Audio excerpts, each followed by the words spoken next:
We embarked from Bombay, India, to Singapore, sailing in the Duchess of Bedford, a luxury liner used mostly for passenger service in peacetime.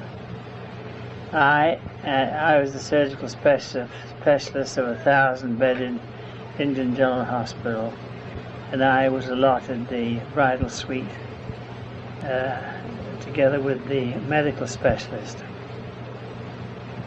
He was not an extremely attractive companion, but the bridal suite was the most beautiful suite lined with oak, and the only problem was that he snored. I managed to stick it out for a couple of nights, and then I decided that, a beautiful cabin or otherwise, I couldn't take the snoring any longer, so I went up and slept partly on deck and partly in one of the staterooms. It just goes to show that just good surroundings are not the only things that matter. One's companion, especially when it comes to sleep, is of the utmost importance.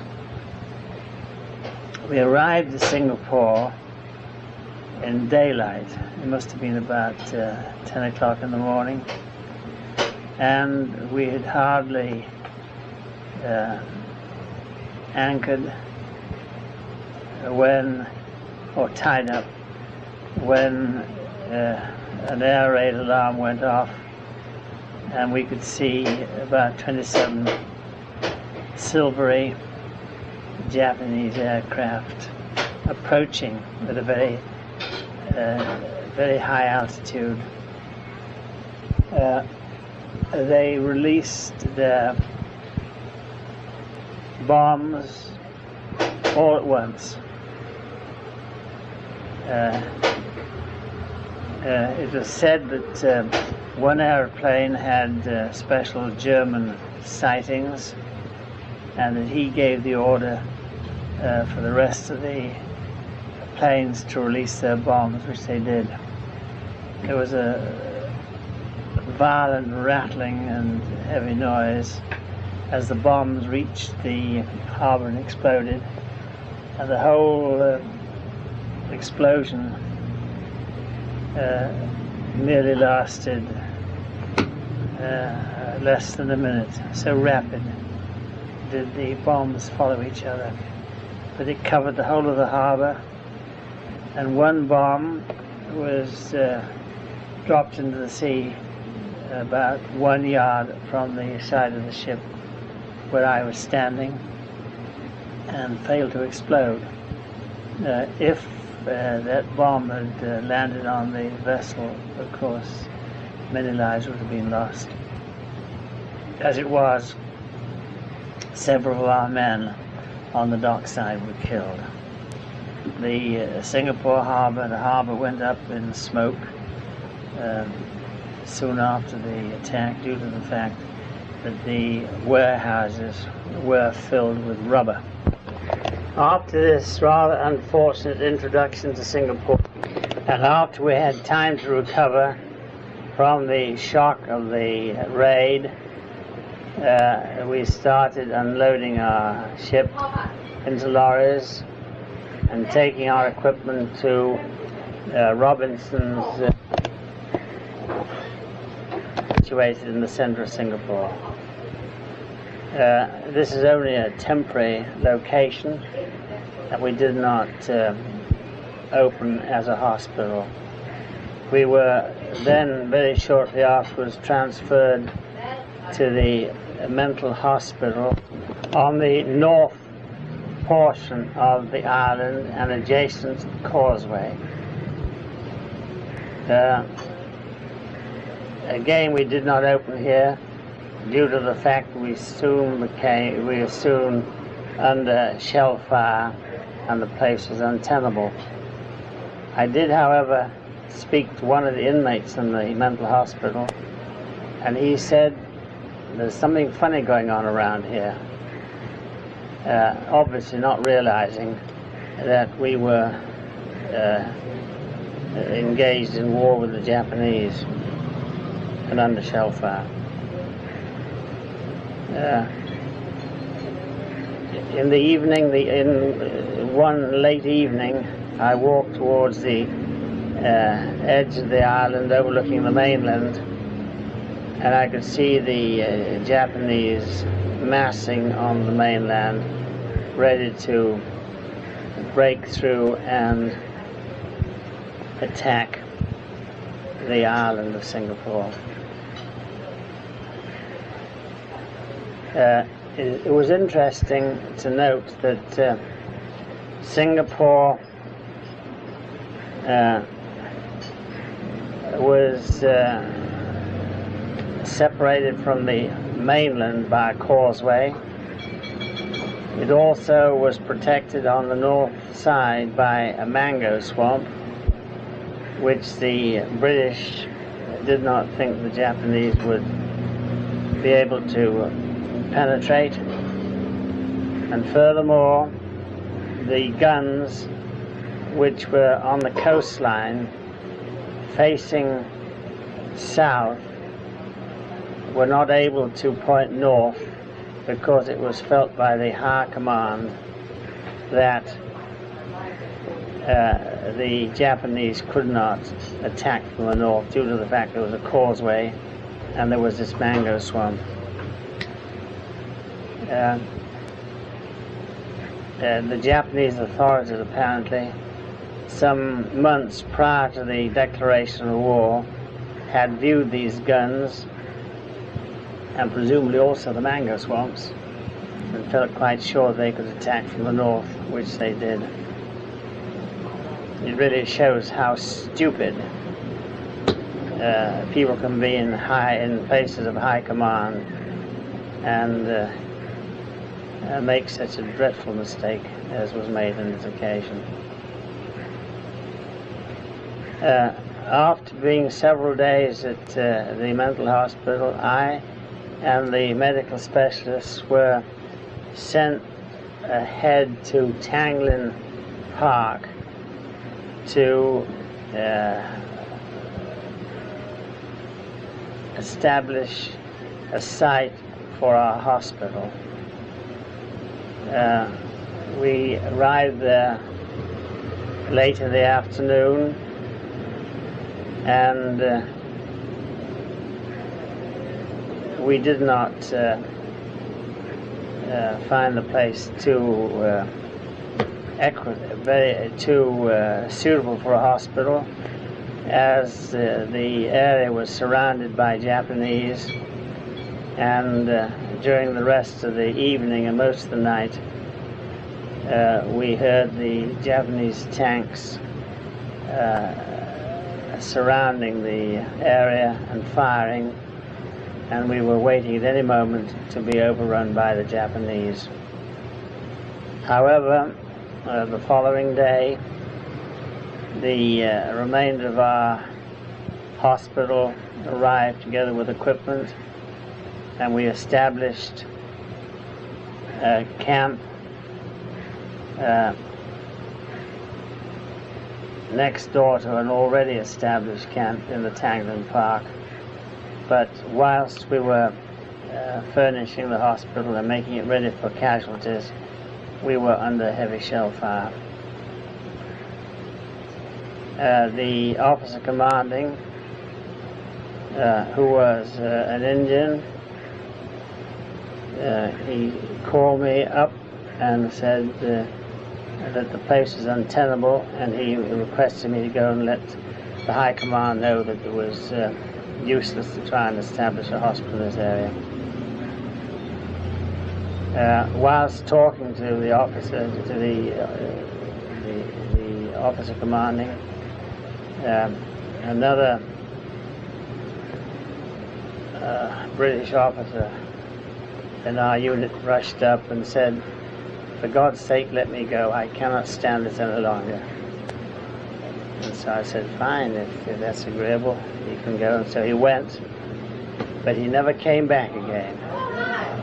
It was only later, by getting further instructions from the High Command, that we were told to move our camp to Singapore, which we did, and we arrived at the school buildings next to the Raffles Hotel. We got our equipment unloaded, and we were soon ready to receive casualties. They poured in by the ambulance load, and following an air raid, we had so many that it was hard to cope with the quantity. The main operative work was done in one of the main hospitals in Singapore. We took care of the fractures and gave a lot of first aid treatment, but we operated under great difficulties as our facilities were not really too good.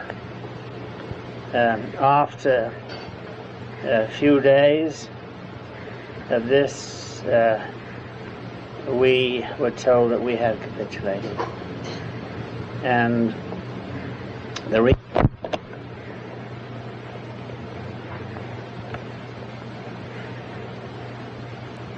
the island, having crossed the causeway, having come through the mango swamps, and that if we had persisted fighting, the suffering to the civilian population would have been immense, as the water supply had given out due to damage to the water pipes by the bombing. Furthermore, the whole of our equipment, the army equipment, had been brought back and was really cluttering up everything in Singapore. We were just a mass of transportation, and we were being suffocated by the army, the personnel of the army, and by their equipment. And it was learned afterwards that we outnumber the Japanese 10-1. And of course, it's well known that the best form of defense is attack. But it was our first experience of jungle warfare, and the way of attacking, of course, would be to have somehow gone round behind the Japanese and attacked from the rear. But this we did not know at the time. Many of our troops were completely demoralized by the fact that the Japanese had Chinese crackers, which they threw behind our troops, and of course the troops then thought they were surrounded by the Japanese.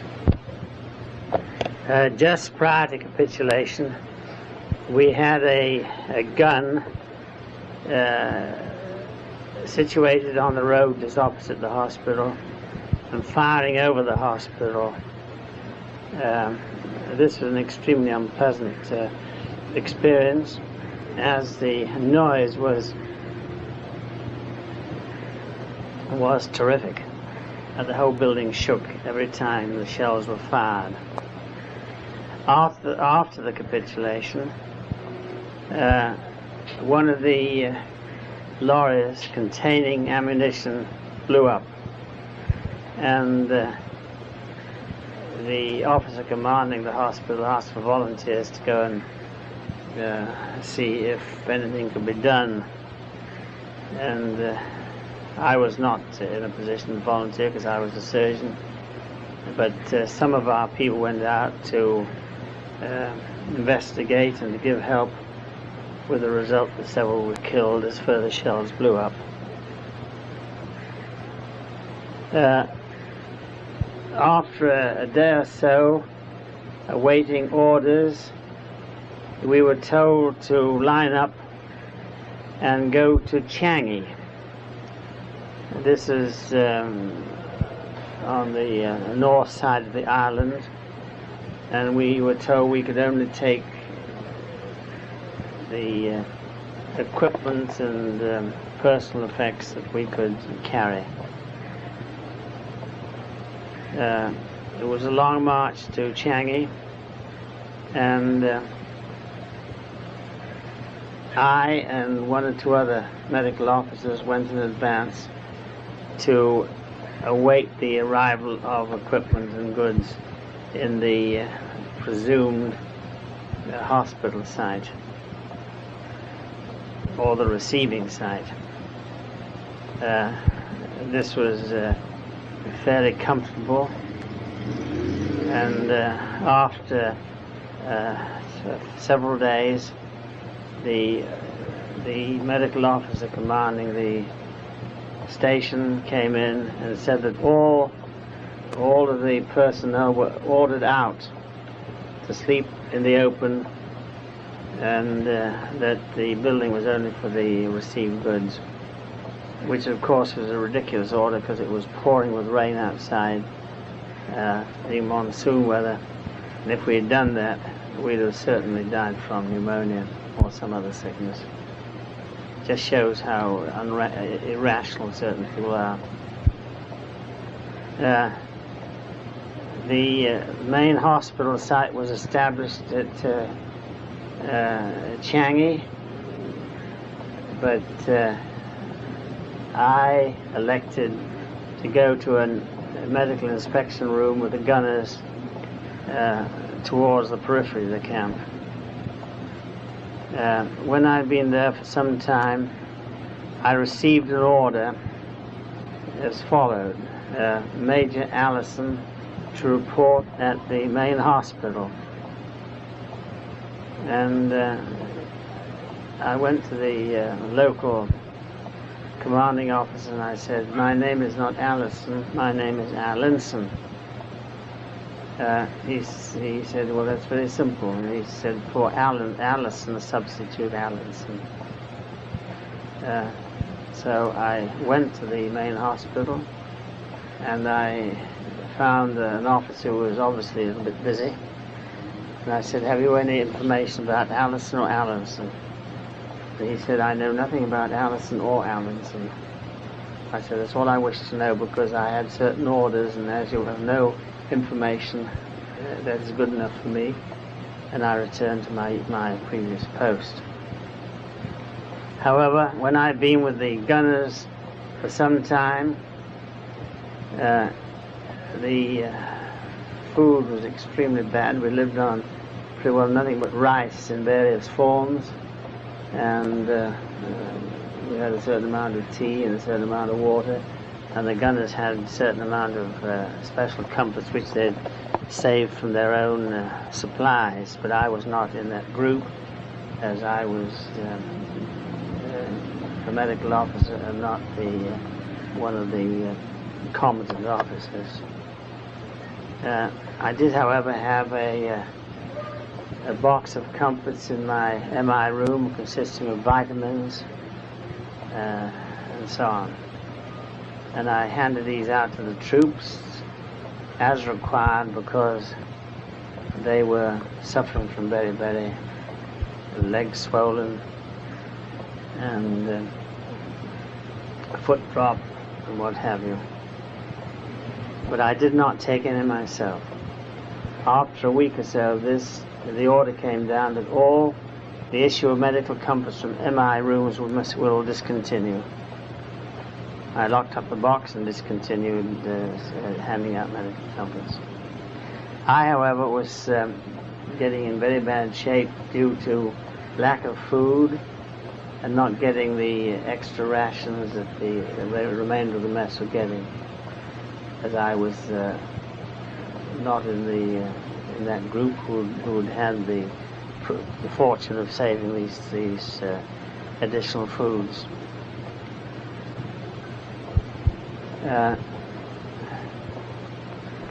I therefore had to get away from those surroundings, and if possible get down to Singapore, where the work gangs were getting extra food. And working under those conditions, one thinks subconsciously.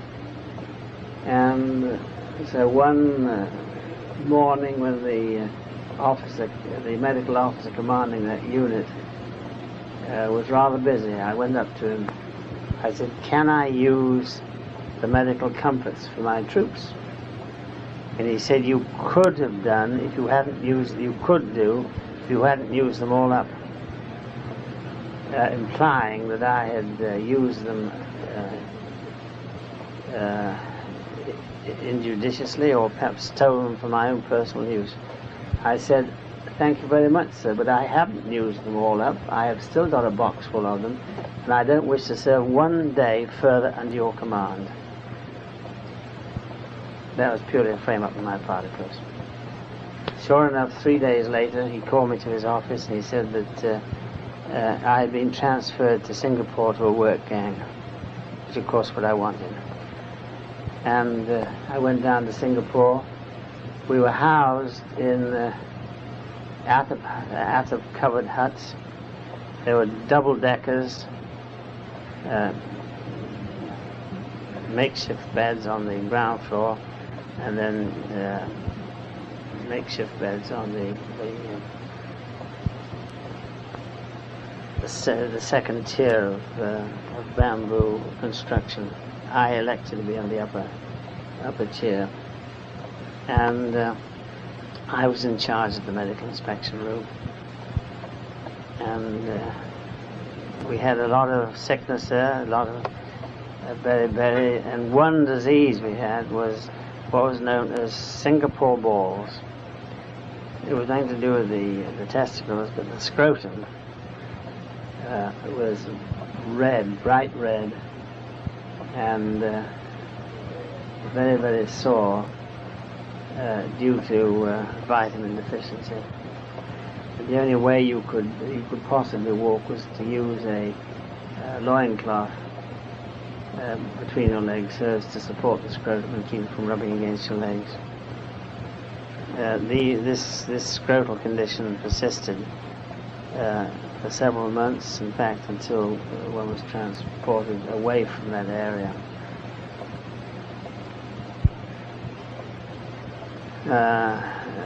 Food, with regards food, we had latrine buckets were taken out full of latrine, full of human excreta, and they were washed outside the camp and then filled with tin goods, which was supplied by the friendly Chinese. And I was asked to give my opinion of this procedure. They wanted to know if it's safe and sanitary to use these latrine buckets to transport tin goods. And I said we had no alternative, and as the tin goods were sealed, it was perfectly safe, and that was a good method of obtaining extra food. There were many troops, there were several troops doing business with the more wealthy members of the military, and they were giving IOUs, and these troops were selling food and stuff in the hope of being paid after the war. But of course I was not in that record at all, as I had other business to do. It was not my line of country. The work that we did in Singapore was to repair to enlarge the Singapore airport, which I understand was of some value, as the airport was in need of enlargement, and it became of great use after the end of hostilities with the Japanese.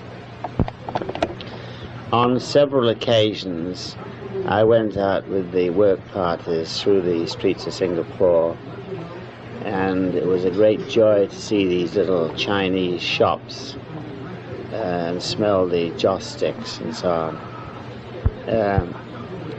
They accepted it as part of the ordinary daily routine and didn't take very much notice of us.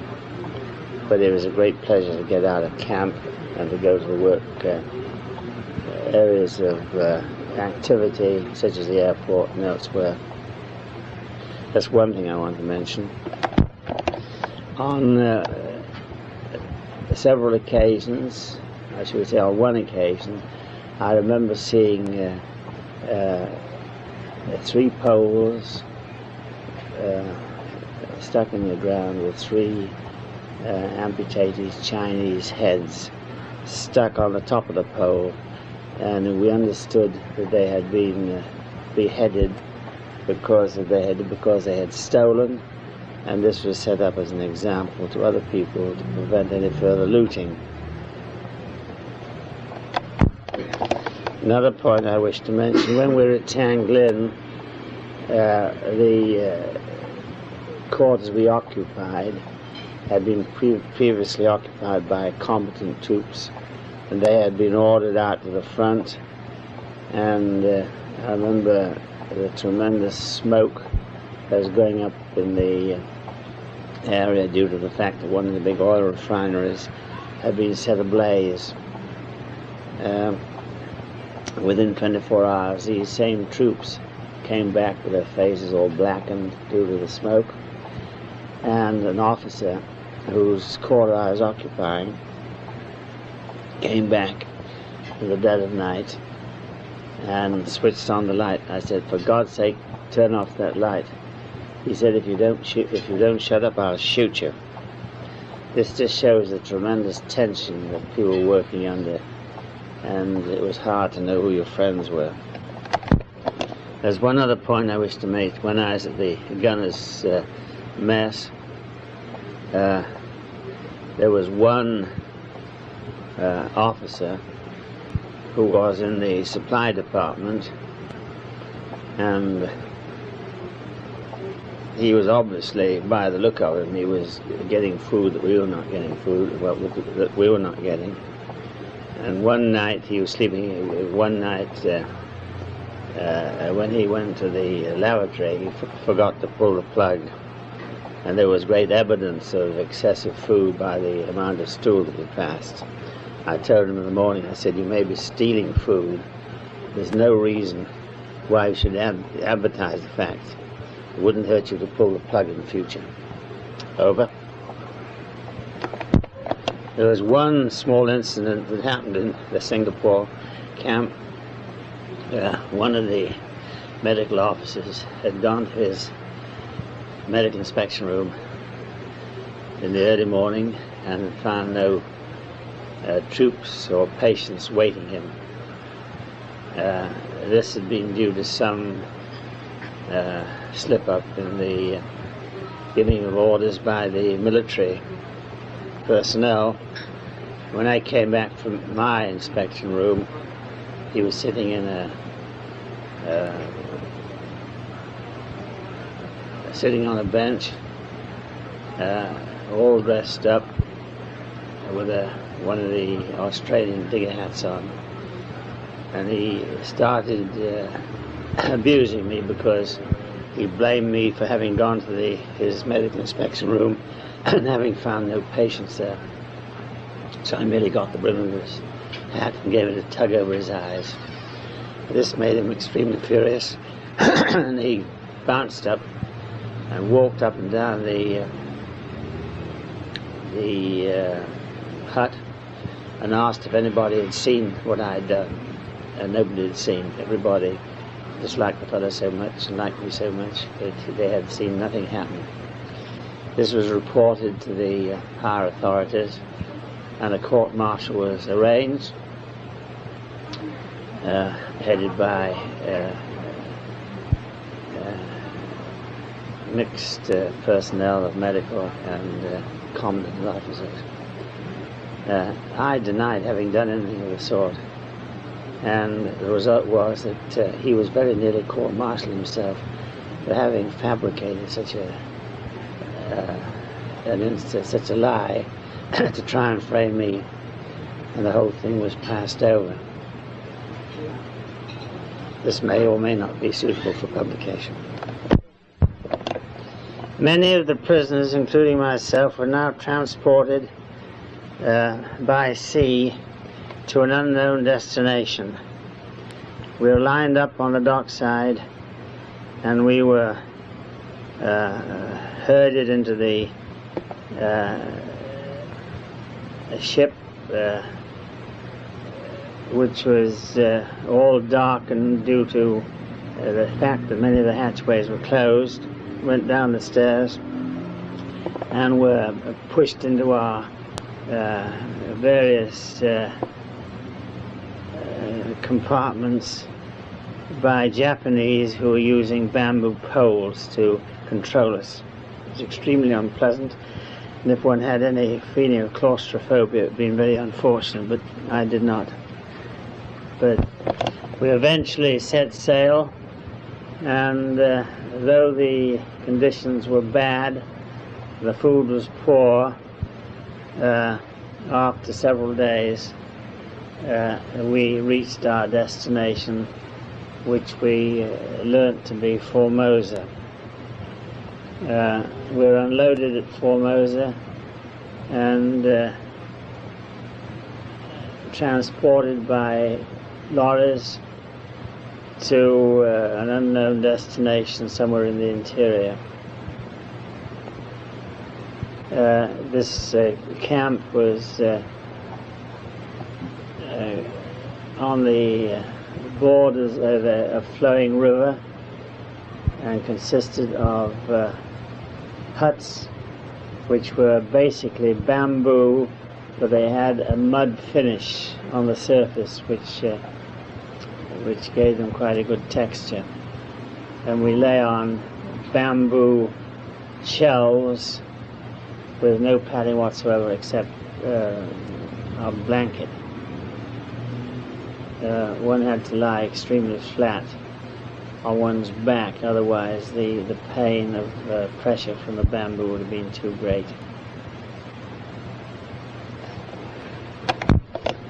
Our rations here consisted mostly of rice in various forms, and for the evening meal we had a bowl of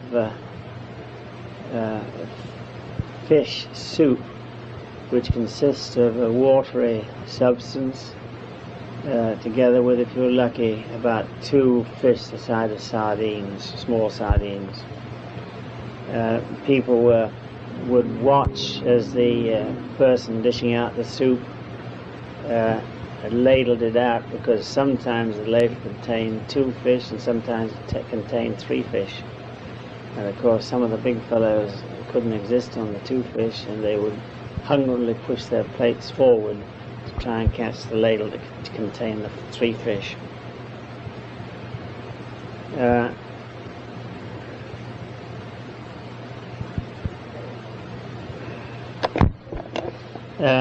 The troops were employed in work, and their object was to bring stones or boulders from a quarry some 1/4 of a mile away in trucks which ran on lines and were pushed manually from the quarry to the side of the river, and their object was to build a dam so as to divert the river. I used to join the work gangs on several occasions, as it kept me fit and it took my mind off the situation and giving me something to do. So hungry were our men, however, that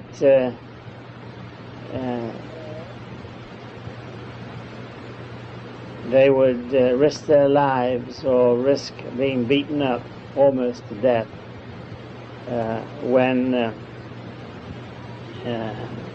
they were caught stealing food.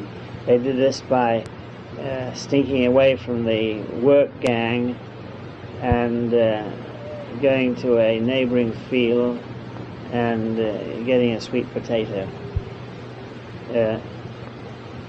If the guards caught them, they were stood up and just bashed until they were knocked out. I did, however, see one very tough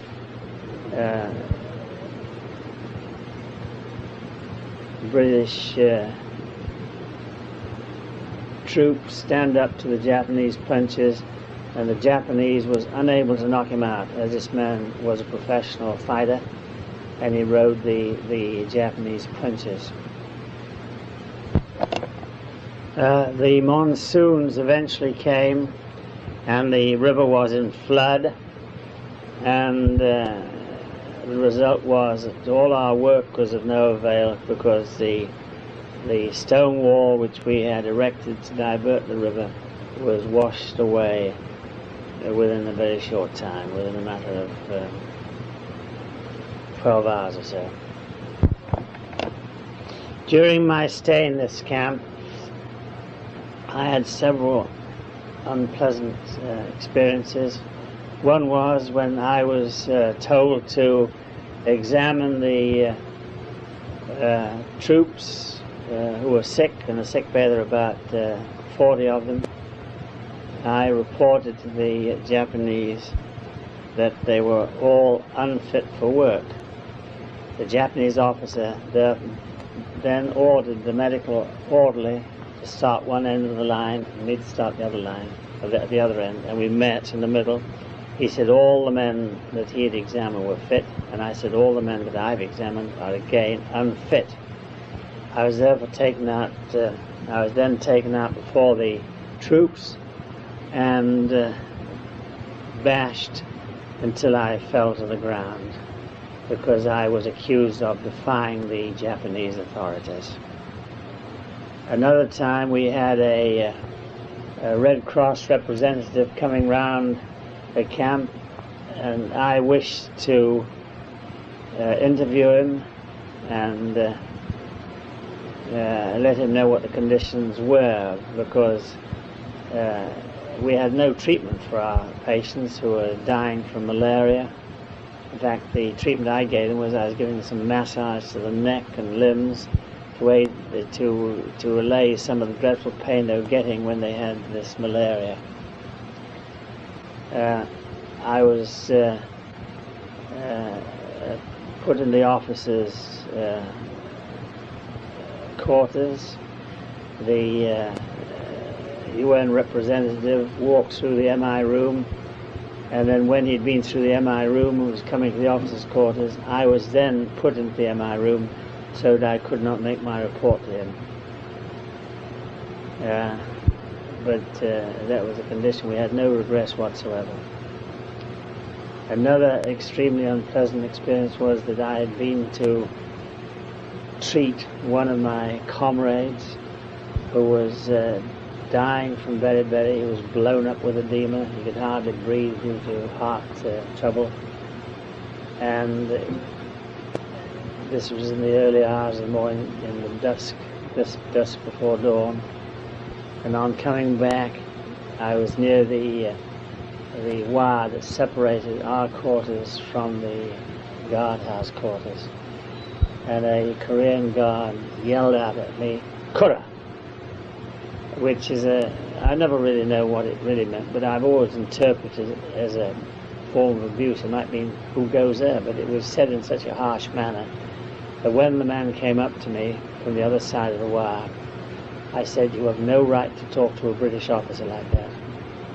He didn't know what I said, but he must have known that I was, by the tone of my voice, that I was not being too polite. So he came round the end of the wire where the opening was and stood me to attention and proceeded to bash me in the head, which was extremely unpleasant because I didn't know what the hell to do. So I broke away and went through the opening at the end of the wire towards the guardhouse, and he pursued me and caught me with the scabbard of his bayonet in the right side and brought me down. I feared he broke a rib, but in any case it was excruciatingly painful. And when I was on the ground, he tried to kick me in the crutch, which I warded off, and I shouted out, "Nichiku Shikan," which means guard officer. And the guard officer came out, and he saw this Japanese beating me up, or trying to kick me, and he in turn pull the Japanese away and gave them such a hiding. And I was told to go back to my quarters. That, however, was not the end of it. I was returned to my quarters, but within an hour I was called before a court-martial, a kangaroo court. The interpreter, every time I gave an answer, he kept saying, "Why do you lie?" And I was sentenced to 10 days solitary confinement in what was known as the oven. That was a series of cells which were rather small and very hot, and of course limited food. And I said I had two requests to make. One was that I could have a Bible to read, because I felt to be shut up for 10 days solitary would be unbearable without having something to read.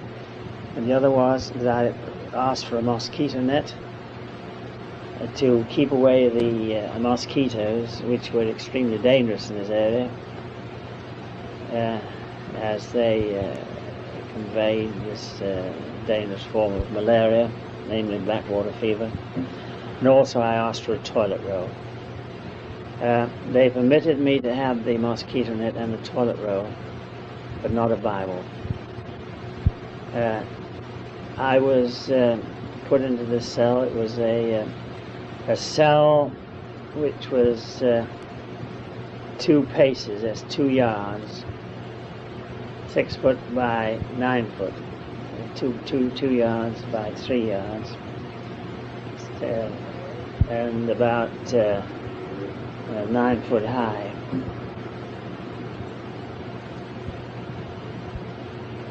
And you got to the cell, there were a series of them, about 5.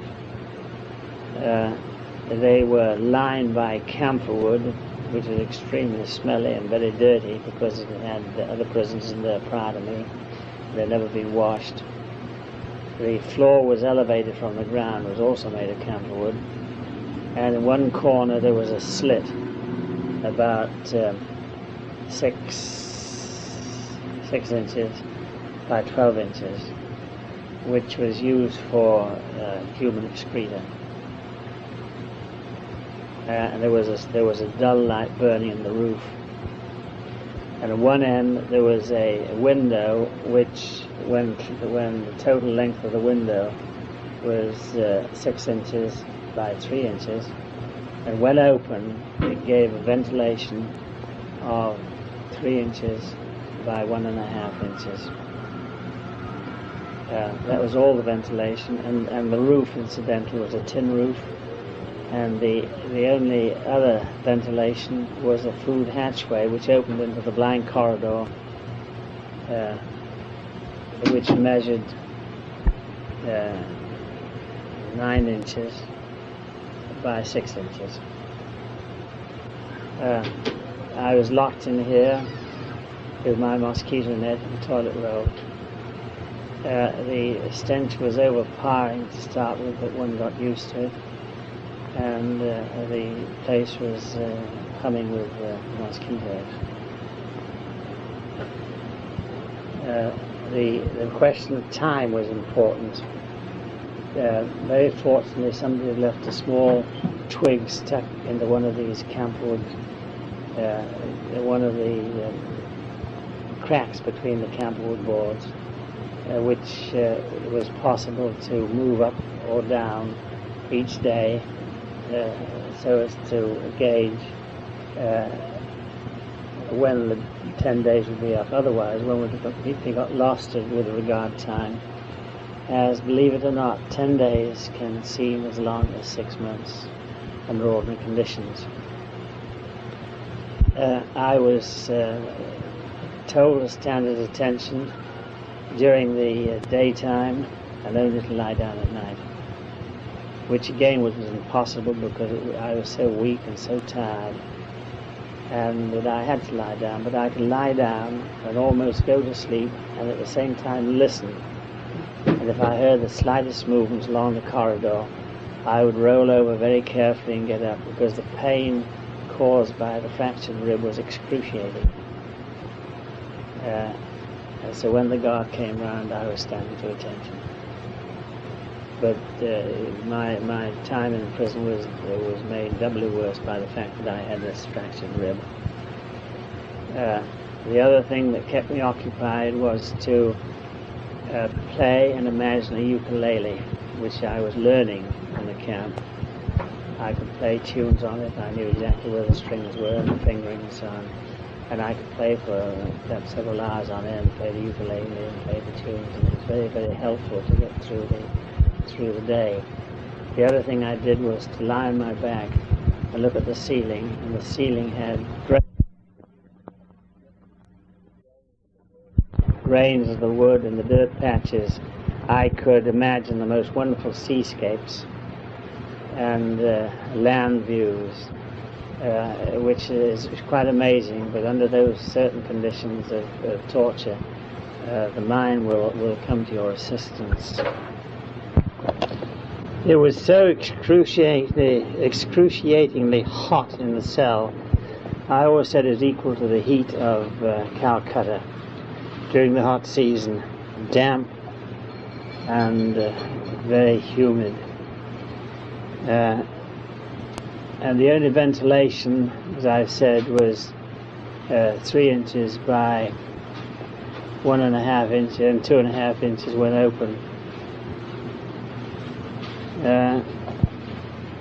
I could hear in the afternoon at the height of the temperature at about, say, 3 o'clock, I could hear a slight breeze coming up, and this was known by the fact that there was a twig of some overlying tree which caught on the roof, the tin roof of my cell. There was a great joy to hear that twig moving, because I knew that air would be coming in and it would get a little cooler. In spite of our food was consisted of a fist-sized ball of rice and a small bowl of water twice a day. And that was put through the hatchway. And in spite of the shortage of water, I would sprinkle a little on the floor and lie on it in order to try and cool myself. Furthermore, when I would drink the water, I'd gargle with it and spit it back into the container so that I could conserve water, because water was really the only thing that really mattered. That was the ultimate need of the body. The fist-sized ball of rice incidentally came in a dock leaf.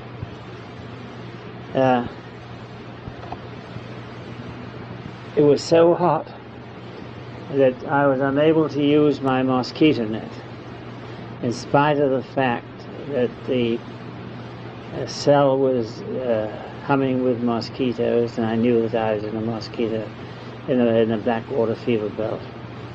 It would have been impossible to have used the mosquito net, because I would have suffocated with the heat under those conditions. On the third night in the cell, I was given no food and no water. And that night, the Japanese officer came round, opened the cell door, and asked if I had any complaints to make. I said no complaints, because I knew if I had complained, it would have been an excuse for him to enter the cell and to have beaten me up unmercifully with his samurai. Later on that evening, I heard one of the guards shuffling, rattling with his keys at the cell entrance, and he ordered me out of the cell and put me into an adjacent cell. This adjacent cell had not been opened for several days or perhaps several weeks. It was stank with camp wood and human sweat excreta. And the window, the only ventilation, was closed. I entered the cell and to my great advantage and luck, I noticed a crack on the upper portion of one of the camperwood boards, which were placed horizontally, and I was able to tear off a lath of camphorwood about ½ an inch wide and about 2.5 feet in length.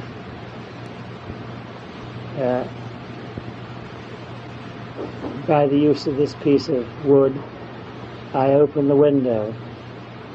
If it had not been for this, I would surely have died, or from suffocation, or become extremely sick and ill.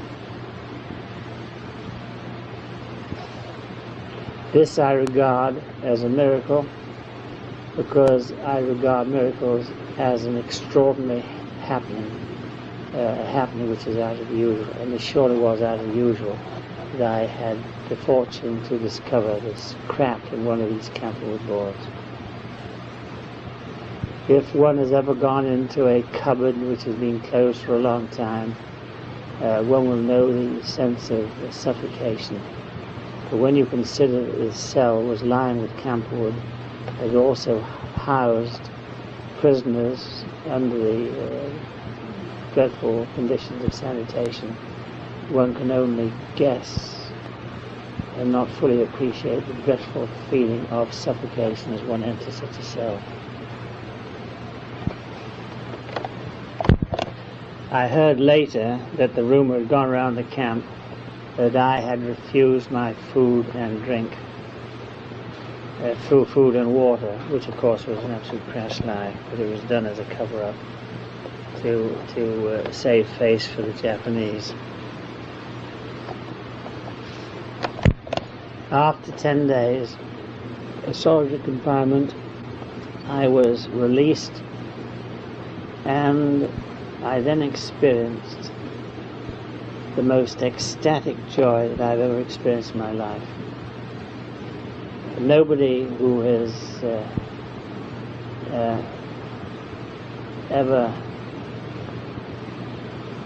nobody who has never been through such suffering and then being exposed to such freedom could appreciate what such ecstasy is. The joy of breathing fresh air, the joy of drinking water without any restriction, and the joy of sitting in a stream and washing.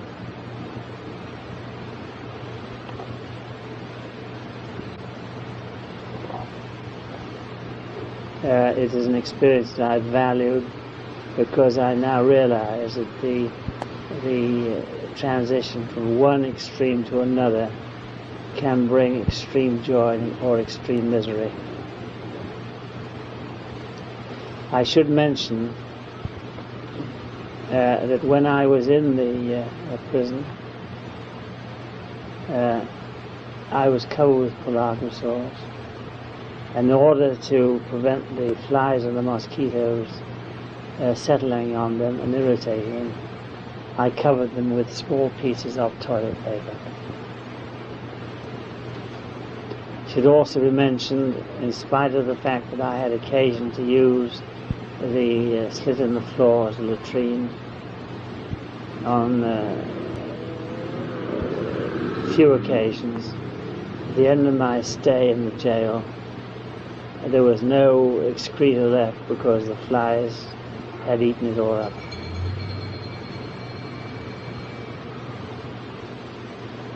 Prior to going into the prison, I had, with great difficulty, got Atterbury for the troops. I begged the Japanese to give me more Atterbury for the troops, to try and ward off the malaria from which they were suffering. I realized that if I got malaria, I was the only medical officer in the camp, that I would be unable to help my fellow men. So I secreted away one small bottle of Atterbury in one of the hollow bamboos. This came in very handy at the end of my confinement, because I was able to use the Atterbury without which I would surely have got malaria, and in all probability have died, because I must have been so infested by the parasite due to the abundance of the mosquitoes in the cell. There are certain other incidences which I wish to report or to relate. One was that the Japanese officer on a subsequent occasion had found something wrong with the barracks where we were sleeping, and I, as the medical officer, and the officer commanding the section were lined up on either side of the long table, and the Japanese officer was facing us. He shouted at us, and he brought his samurai sword from head high, banging on the table, about 1 inch from the edge of the table, and of course missing my wrist by that distance. I knew that he was going to hit me bang on the wrist and fracture my wrist. And later on, the officer said I went as white as a sheet, indicating that he was brave and he didn't mind, but he wasn't the man in the line of the vicious attack by this man's sword.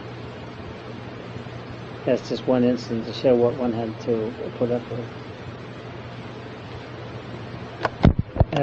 Later on, we had a rumor in the camp that 2 of our fellow prisoners had escaped. I was in the know, and so was the officer commanding, but we kept quiet. And the following day, we were asked if anybody knew about this, and of course we had to deny it, though we did know it, which is quite a delicate situation to be in. It was foolish for these 2, one was an American, one was a British troop. It was very foolish for them to attempt to escape, because they were so obviously different from their environment. But in any case, they did escape, and the Japanese, we heard, got bloodhounds after them, and after about 3 days they were caught, and we were paraded, and the 2 caught prisoners were displayed to us. They were hung their heads, they were frothing at the mouth, they must have been tortured terribly, and they were told that they would be put into jail, which they were. And we heard that after 2 months that they had died in jail. Poor devils, they must have been subject to the most dreadful torture.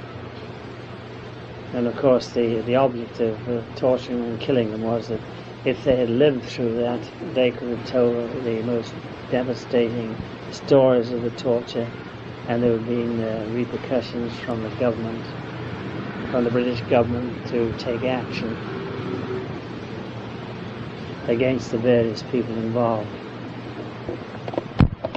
Having completed, or rather having failed in our object in this camp, namely to divert the river course, we were transferred to another camp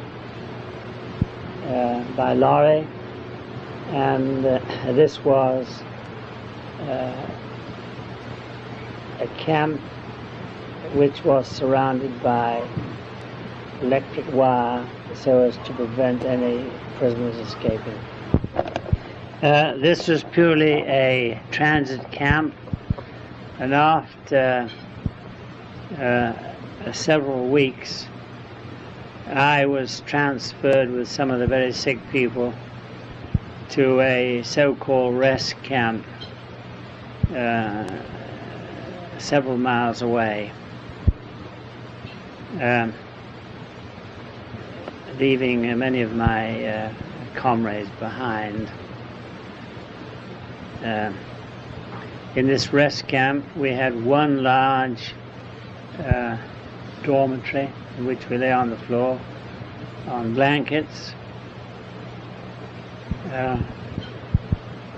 and the facilities were really no better than elsewhere. The food was bad. It was a malaria-infested area. We had some certain amount of atropine to treat the people with, and I joined a group of prisoners who robbed the Japanese offal and fed on this supplementary food in order to keep alive and keep well. I suppose if we'd been caught doing it, we should have got very severely punished. One day, one of our prisoners was reported to have escaped, and I, as a senior officer, I looked out, and there they were bringing this man who was from the hospital, was on atropine. They're bringing him back at the point of the bayonet, and I rushed out and I said, this man is sick, he's got malaria, he's on atropine, and he's temporarily mentally deranged due to his sickness.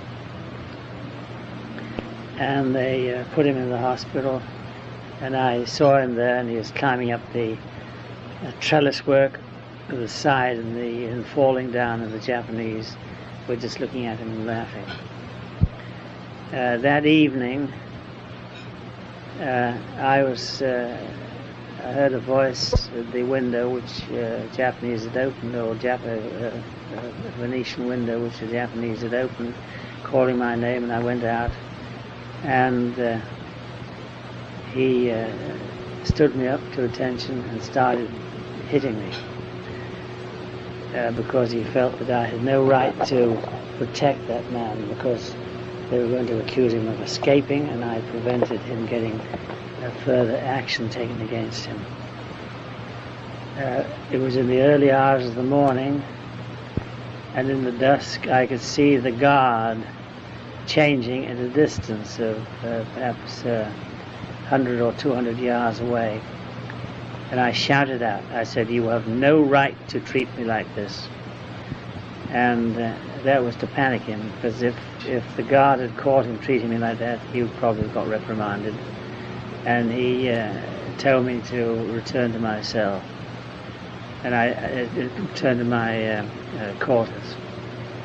I feel if I hadn't taken this strong action, he might have knocked me out and even pushed me through the fence and accused me of trying to escape. Another rather amusing incident, which also shows how very touchy people are under these conditions, was we were celebrating a Christmas dinner, and the Japanese had presented us with a emaciated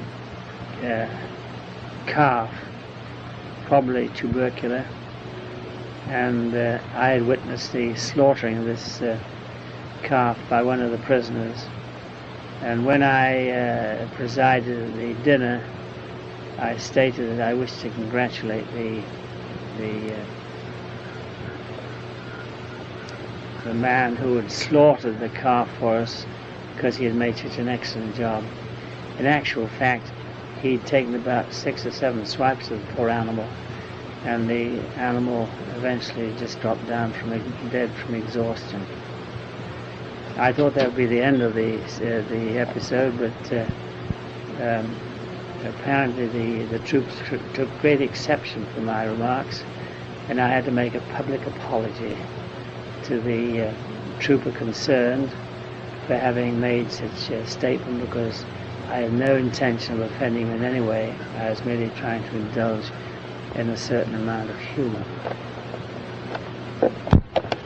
During this time also, we observed American planes overhead, and the Japanese guards would get into trenches, and we were left entirely at the mercy should bombs drop, which fortunately they did not. But it's an odd feeling to be exposed to being bombed and having no shelter whatsoever. We were eventually transferred from this camp and taken by sea to an unknown destination, which turned out to be Moji in Japan. There are certain incidences which I wish to report during this portion of my imprisonment, namely Singapore and on. In Singapore, we had what was called the Singapore University. And some of the more highly trained people acted as professors and taught languages, algebra, mathematics, and what have you.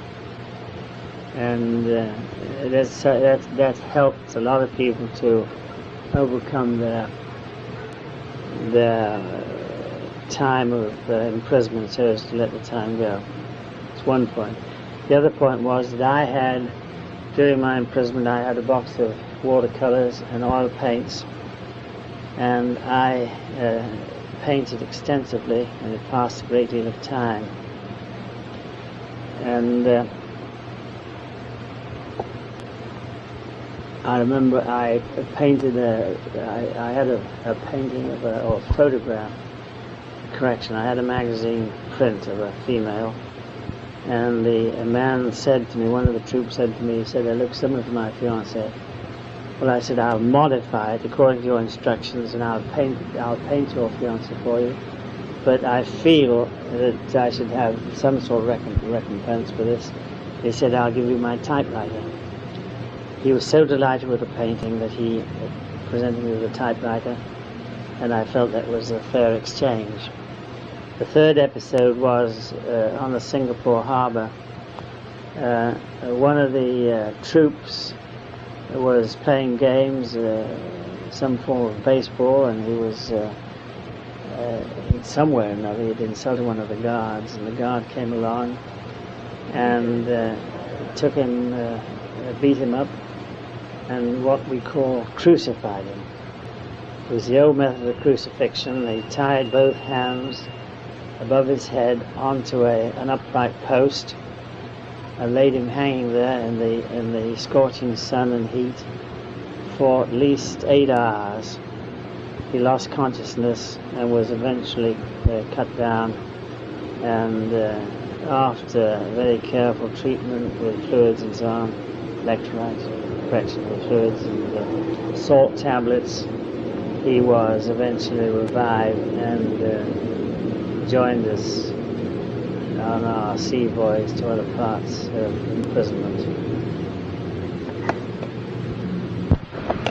We were now transported from this camp by lorry to the nearest port, and were put in the hold of the ship and were battened down, and were told that nobody was allowed to go on deck under any provocation whatsoever, under pain of death if he did so. It was extremely hot. There was a shortage of water. There was extremely bad sanitation, and the air became completely stagnant towards the depth of this ship. We presumed were being shipped to Japan, but we didn't actually know for certain.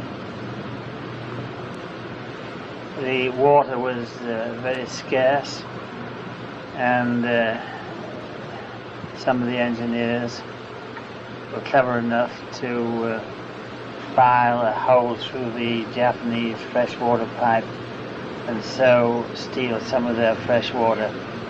If it had not been for this, we would have been extremely short of water, and we'd have had many deaths due to dehydration.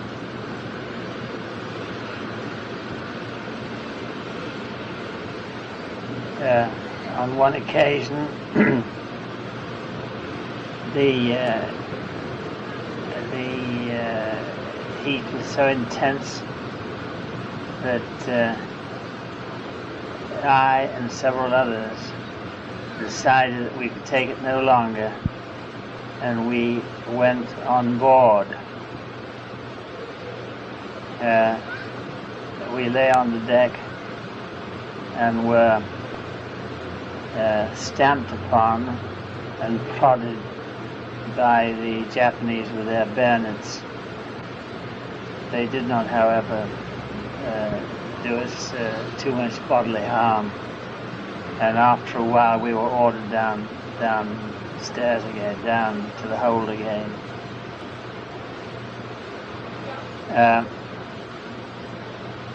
There were certain fatigue parties which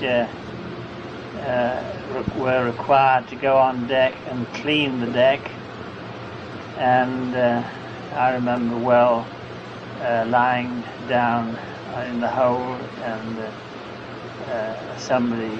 one of the Japanese orderlies shouted down for one of the men for a man to go up and give him assistance.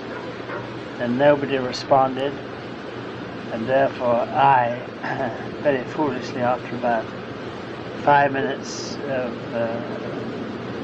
the delay, went up and offered my services, but in reward for this I got a hit on the head with a piece of bamboo, which shook me considerably. But if it had been any harder, it would have stunned me and sent me down the stairs into the hold, and certainly to my death. We eventually arrived after several days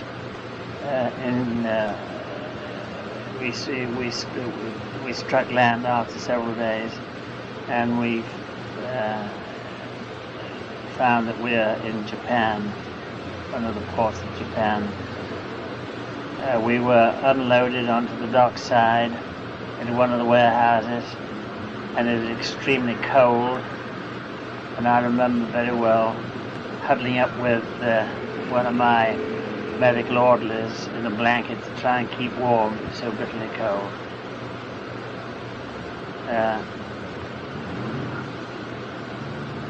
After a while, we were transported from this dockside to a place up in the hills or some elevation called Fukuoka, which contains several disused coal mines.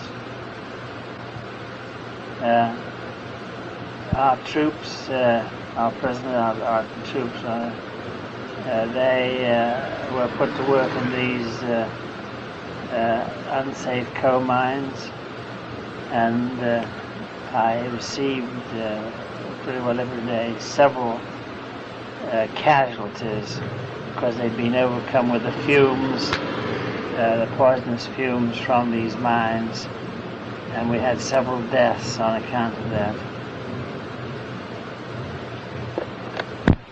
There were also several air raid warnings, and we were permitted to huddle up in the mine shafts, which were sloping towards the deeper areas of the mine until the alarm was cleared.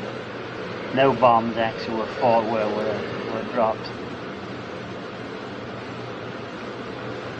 During our stay there, we were infested with lice, and due to the shortage of fuel, there was no means of disinfesting our clothes, and we would have a parade every morning, sitting in pairs, picking the lice off each other's backs. It was an extremely unpleasant experience. It was lousy, but there was nothing to be done about it, and one eventually became used to the situation. At this time, I had occasion to make an official visit to the Japanese officer commanding the camp, and I noticed that he had bilateral pterygia of the eyes. That is a growth from the side of the eyeball growing in towards the pupil, and I said that if he didn't have an operation, he might lose his eyesight. He was very grateful for this information, and in a way, I suppose we became friendly. He was the distant relative of Noji, who had commanded the Japanese forces against the Russians in Port Arthur many years previous to this.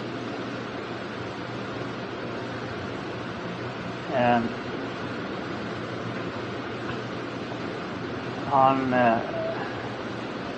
one occasion, he took me for a walk outside the camp when the orange blossoms were out, and it was very beautiful. I remember that very distinctly because I had seen the orange blossoms in Japan as a tourist many years previously, and it brought back many happy memories to see these the beautiful orange blossoms and to be relatively free.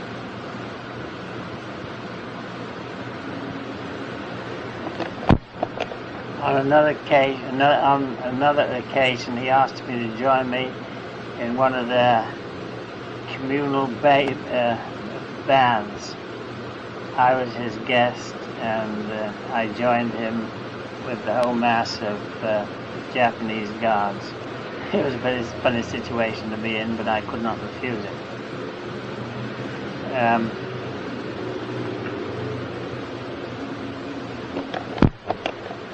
During this time, we also received books from the Young Women's Christian Association of Canada, and I was able to read with very little distraction, and I enjoyed the reading very much indeed, more than I have before or since, because I was undisturbed. In fact, I had made a remark to one of the other prisoners that the day was not long enough, and he said, "You must be mad." That was not quite true. I had divorced myself from my surroundings and had submerged myself in the reading and had put myself in a state of dissociation, so that time had become contracted, and I was able to concentrate on the reading as I have never done before or since. This form of concentration was easy for me because I had taken yoga lessons in India, and in practicing yoga you can dissociate yourself from your surroundings, and I was putting this into practice.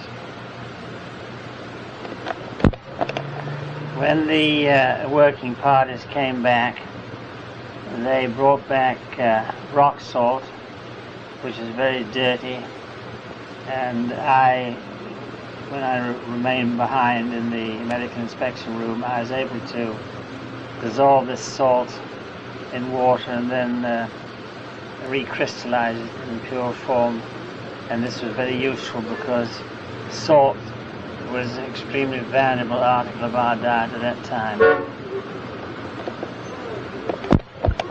After several months' stay at this camp, we were again transported to the dockside, and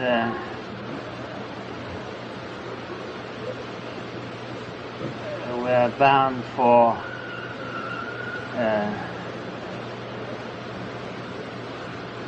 for Korea and up to eventually up to Mugden.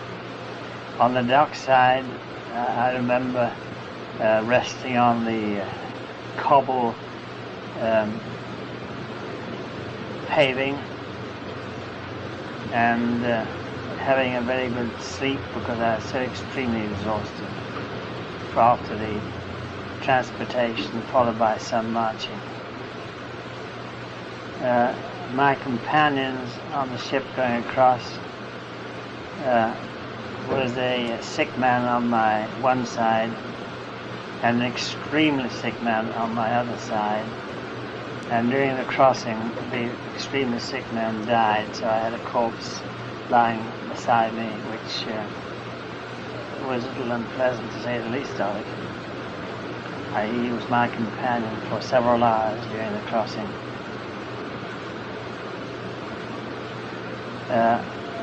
We then disembarked in southern Korea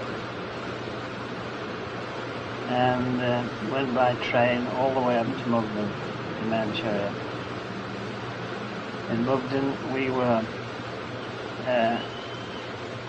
joined by a group of American prisoners who had been in the Philippines. Many had been on the death march from Bhutan, and it was interesting talking to them about their experiences.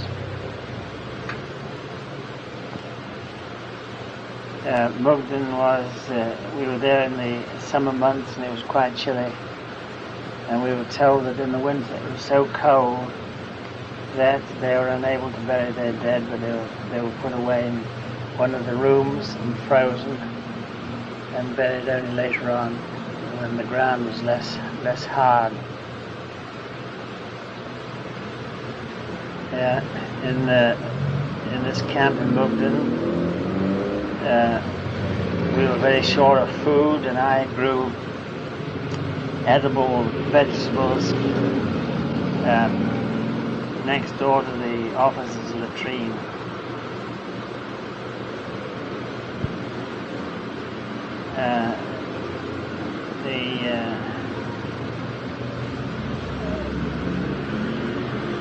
Due to the shortage of food also, we boiled water, which is done by a steam jet. There was a constant steam jet which we used, and put our water under that to sterilize the water, as it was otherwise unsafe for drinking. So that by repeated drinking water we had the sensation of having something in our stomachs, and this alleviated the pangs of hunger. In this camp the officers refused to work because they said it was against the Geneva Convention, but the Japanese said you will not do the ordinary manual labor, but you will carry the buckets of latrine up from the latrine to the dumping ground, which they did, which is obviously a great indignity for the officers. The question of food, showing how scarce food was, we had a bun of bread each once a day, together with other articles of food, but the size of the bun made a great difference, because if you were in a camp or in a segment of the camp where somebody handed out the buns, he might take a dislike to you and give you a small bun every time. And in fact, in one of the segments of the camp, the people lined up in definite routine, changing their position every day according to numbers, so that they could take the selection of a loaf, or correction, a selection of a bun, according to which number they drew. This seemed to me the fairest way, because then you could take your chance in a proper rotation and not feel that you're being slighted by getting a small bun every time, which could easily happen to somebody who was not particularly popular. We also had maize mush to eat, and I remember giving my maize mush, or portion of my maize mush, to a defrocked priest who had been living in Saigon just prior to the hostilities. And he went on taking this food ration from me without any consideration. And I eventually said, my health will not stand letting you have any more of my rations any longer. It's either you or myself, and if you die, I'm afraid I cannot help you. And so he eventually pulled himself together and ate the rest of the rations, which were not quite so palatable as the maize mush. Incidentally, I thought the maize mush was just tremendous. It tasted so good, and I thought it'd be a good food for me to take up after the war. But of course, after the war, maize mush has drifted far into the background of my feeding habits, as it does not taste quite as good now as it did under those conditions. In the corner of each of the huts was a huge cylindrical fireplace, about 3 foot across, and these fire tubes were used in the winter to keep some heat going. In the summer, of course, they were not used. And those sort of fire places are used in that part of the world, and they use very little coal to give the heat.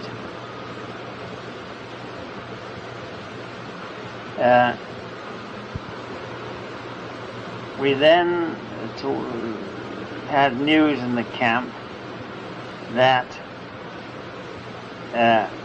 3 paratroops had been seen dropping from an airplane. We did not believe it, but next day, sure enough, we were told that 3 Russian troops had entered the camp, and they announced that the war was over.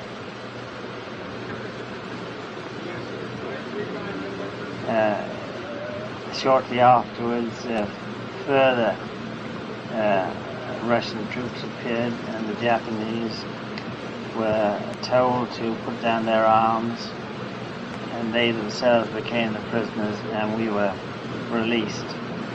But we had to put on our own guards to protect both ourselves and the prisoners from undue violence.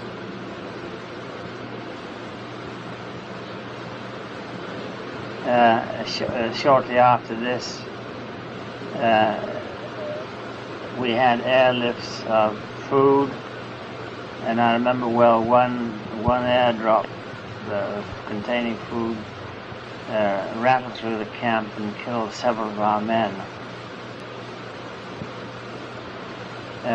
These hampers contain food, boots, and clothing, and we were permitted to leave the camp. First time I ate, I think I must have eaten too much. And I made myself sick following the meal because I realized the danger of overloading my stomach and perhaps even rupturing it. I was then down to 9 stone, which is 126 pounds, which is a very small weight for a person nearly 6 foot tall. I remember I just had a mass of skin and bones, and somebody once said to me, "How unattractive you look," which of course was very true. I would put on my boots, my new boots, and take my slippers under my arm and go down toward towards Mugden. I went to the small medical dispensary there. It was a missionary dispensary, very, very interesting. And I met the doctor in charge and was quite fascinated by the work that they were doing.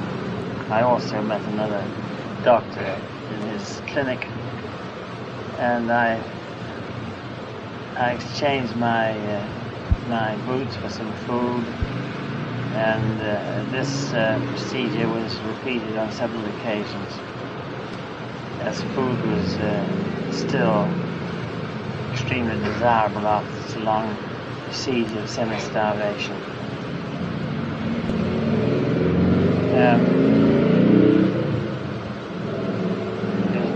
Now arrangements now being made to correction. The Russians who had liberated us, about 15 of them, they gave us a wonderful exhibition of Cossack dancing with music and whirling and gyration. It was very, very amusing and entertaining.